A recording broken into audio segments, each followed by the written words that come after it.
Hello Facebook, it is I, Allison Moon. I am in Cambridge, Massachusetts today.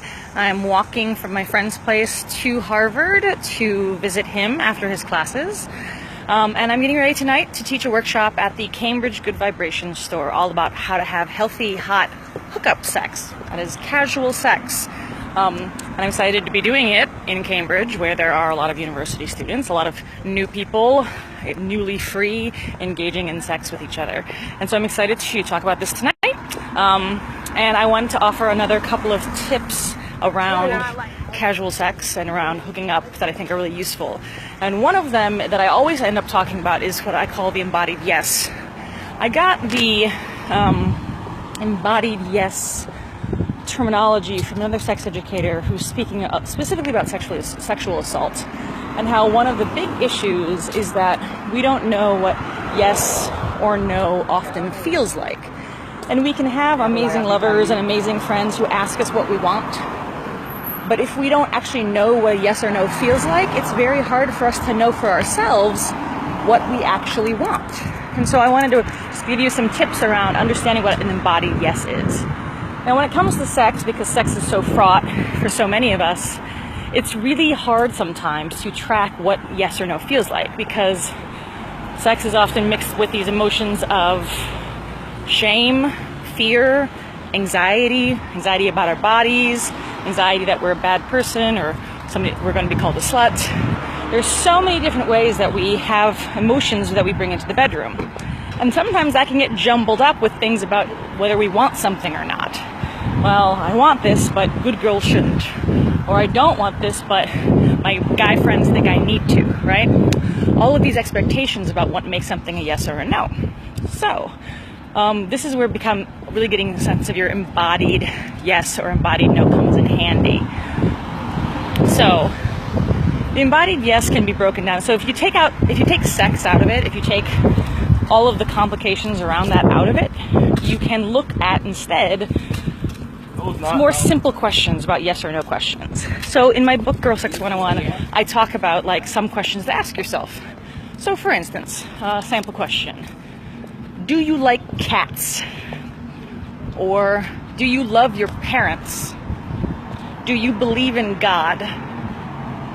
Do you think that meat is murder? Do you think that abortion should be legal? Now, some of these questions you might not have an emotional connection to, but odds are at least one of those questions you had significant emotion attached to it.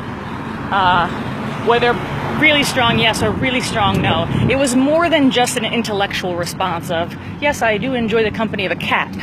It's more of the yes, abortion should be legal all over the world, right? And there's a lot of emotion attached to that thing. So if you can pay attention when you ask yourself a very loaded question, like one of the ones I asked you, figure out, listen to what your body does in that space. Now, this is pretty common on Facebook, right? Because we're often constantly confronted with a lot of opinions that we might find objectionable when we go online. So if you can notice what your body feels like when you see somebody post something that you disagree with wholeheartedly, or when you see somebody post something that you're like, yes, absolutely, you might notice different things about your body. So you might notice that you get the blood rushes into a part of your body. You might notice that you get colder or hotter. You might notice tingles on the back of your neck. There are all these different ways that your body is signaling a strong emotional reaction to something.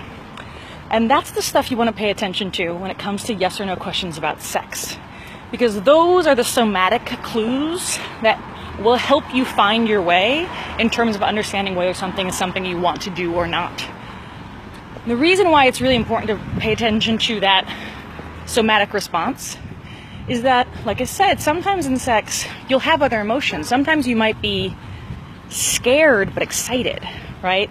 You have a hot person that you want to impress and you want to dazzle naked next to you, and you're terrified because you're engaging with something that you're afraid of, but you really want to do it anyway.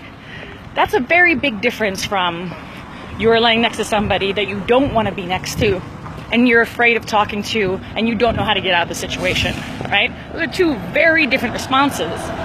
So the more you can get adept at knowing yourself, at parsing out your needs and your wants and your desires and putting words to them, the easier it is to speak up in the moment when things don't feel right, or when things do feel right and you want to give them encouragement.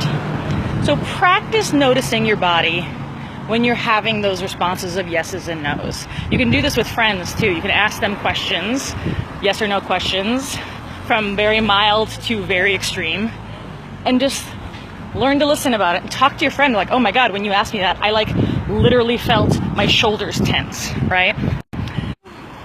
Okay, so it looks like my signal is falling apart, so I'm going to leave it there. If you are in Cambridge, if you are in Boston tonight, please come check out the Healthy Hookup workshop tonight at the Cambridge Good Vibrations. Tickets are no longer available online. You have to come to the door to get tickets, but they are still available, and I would love to see you there. If you have any feedback or any thoughts about how you can tell what an embodied yes or embodied no feels like in your body, please leave a comment. Let us know what your thoughts are. I think it's really helpful for us to learn from other people, from kind of peer education, hearing what seems to work for you and for others. All right, so I will head back home tomorrow, but in the meantime, have a wonderful day, and goodbye from Cambridge.